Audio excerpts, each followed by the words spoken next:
I am the Tofu Golem. Please enjoy the video. You begin by pinpointing the specific sounds that misfire and why they fail.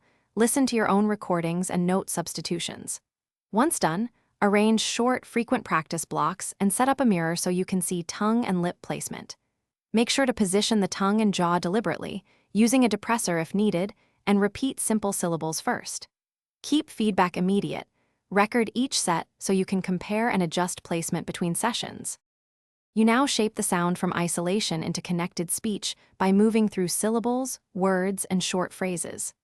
Start in a quiet context, model the target, then provide tactile cues and exaggerated visuals so the motor plan becomes clear. Touch under the chin or at the lip if that helps.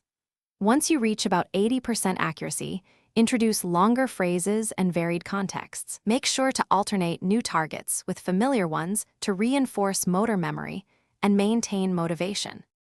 You finish by generalizing the skill into natural situations.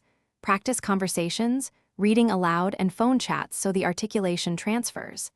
Then fade visual and tactile cues gradually, keeping short maintenance sessions to prevent regression. Make sure you self-monitor with periodic recordings and set realistic weekly goals.